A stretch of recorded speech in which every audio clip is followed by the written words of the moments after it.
कक्षा 12 विषय अर्थशास्त्र अध्याय 5 पूर्ति की अवधारणा।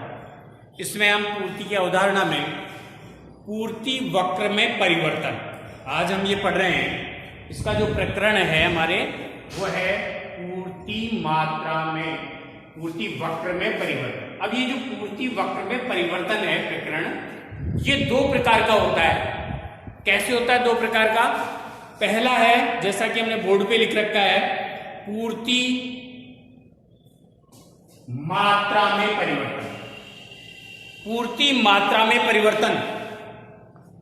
पूर्ति मात्रा में परिवर्तन कीमत के घटने या कीमत के बढ़ने के कारण होता है। जो आज हम पूर्ति वक्र में परिवर्तन पढ़ रहे हैं, ये दो प्रकार होता है। एक तो कीमत के कारण कीमत बढ़ती है या कीमत घटती है। दूसरा है पूर्ति वक्र में परिवर्तन। देखिए, वो मात्रा में परिवर्तित था और ये वक्र में परिवर्तन है। ये किस कारण होता है? कीमत को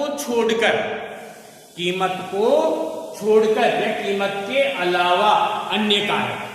अब कीमत के अलावा अन्य कारक जैसे कि हमने पहले पढ़े हैं, पूरक वस्तुएं हो सकती है, स्थानापन्न वस्तुएं हो सकती है, या अन्य कारक जैसे प्रौद्योगिक परिवर्तन हो सकता है, कच्चे माल की कीमत हो सकती है, विशेष अवसर हो सकते हैं। तो ये अन्य कारक जिसके कारण पूर्ति वक्र में परिवर्तन होता है। इसमें कीमत स्थिर रहती है और इसमें केवल कीमत बदलती है। तो देखिए, आप पूर्ति मात्रा में परिवर्तन कीमत के कारण, जैसे यहां हमने एक उदाहरण लिया है कीमत में वृद्धि का। तो यहां जब ओ एक्स पर तो हमने मात्रा दे रखी है किलोग्राम के हिसाब से, और यहां ओ वाई पर कीमत दे रखी है। जब वस्तु की कीमत 2 रुपए किलो थी तो सप्लाई पूर्ति 10 किलो थी। जैसे ही कीमत बढ़ी, पूर्ति 15 किलो। जैसे जैसे कीमत बढ़ती जाती है, जब कीमत 10 रुपए किलो हो जाती है, पूर्ति 30 किलोग्राम हो जाती है। तो हमारा ये जो सप्लाई का एस वक्र है, ये ए से बी विस्तार, कीमत में वृद्धि होती है तो मात्रा की पूर्ति में विस्तार होता है। इसके विपरीत एकदम, जैसे ही कीमत में कमी होती है, संकुचन, बी से ए की तरफ ये संकुचन निशान, जैसे ही कीमत में कमी होती है और पूर्ति की मात्रा में भी कमी होती है। तो ये संकुचन है और ये विस्तार है पूर्ति मात्रा में कीमत के कारण। पूर्ति वक्र में जो परिवर्तन पढ़ रहे हैं वो मात्रा में परिवर्तन कब होता है? जब कीमत में कमी या कीमत में वृद्धि होती है। वृद्धि होने पर विस्तार होता है और कीमत में कमी होने पर संकुचन होता है। अब आप दूसरा देखिए, पूर्ति वक्र में परिवर्तन जो कीमत के अलावा, कीमत इसमें स्थिर है, अन्य कारक में स्थानापन्न वस्तुएं हो सकती हैं, अन्य कारक में फैशन रुचि बदल सकती है, टेक्नोलॉजी बदल सकती है, विशेष अवसर हो सकते हैं। तो अब आप देखिए, पूर्ति वक्र में परिवर्तन कीमत के अलावा अन्य कारकों में परिवर्तन होने पर होता है। हमने यहां पर पूर्ति में वृद्धि के लिए ओ एक्स पर क्वांटिटी, ओ वाई पर कीमत। अब आप यहां देखेंगे कि जब प्राइस, तो उस समय पूर्ति क्यू, और प्राइस फिक्स है तो यहां पर पूर्ति बढ़ रही है।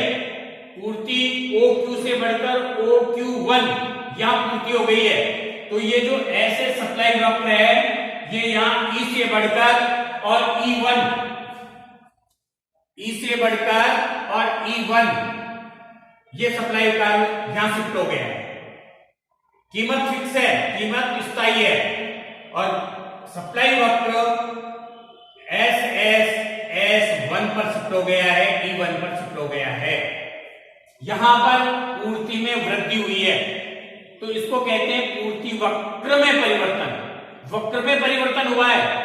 यहां पर यहां पर वृद्धि और कीमत में कमी, मात्रा में परिवर्तन हुआ है यहां पे, लेकिन यहां पर सप्लाई कर दाहिनी तरफ शिफ्ट हो गया, जो हमें बता रहा है कि मात्रा OQ से बढ़कर OQ1 यानी पूर्ति में वृद्धि हुई है, क्वांटिटी में वृद्धि हुई है। इसके विपरीत पूर्ति में कमी, पहले प्राइस ये है फिक्स प्राइस और सप्लाई ये है OQ, लेकिन किसी भी कारण से ये सप्लाई कम हो जाती है तो ये जो SS वक्र है ये दाईं तरफ से बाईं तरफ शिफ्ट हो गया है, अर्थात पूर्ति में कमी हो गई। तो पूर्ति में कमी होते ही वक्र बाईं तरफ शिफ्ट हो गए, ये दाईं तरफ शिफ्ट हुआ है और ये बाईं तरफ शिफ्ट हुआ है, दोनों में कीमत स्थिर है, कीमत में कोई परिवर्तन नहीं है। अन्य कारकों के कारण पूर्ति में वृद्धि या पूर्ति में कमी होना, ये पूर्ति वक्र में परिवर्तन कहलाता है। पूर्ति वक्र का शिफ्ट होना भी कहते हैं इसको, परिवर्तन या पूर्ति वक्र का शिफ्ट होना, क्योंकि यहां E से E1 पर शिफ्ट हो गया है और यहां से भी ये E से E1 पर शिफ्ट हो गया है। धन्यवाद।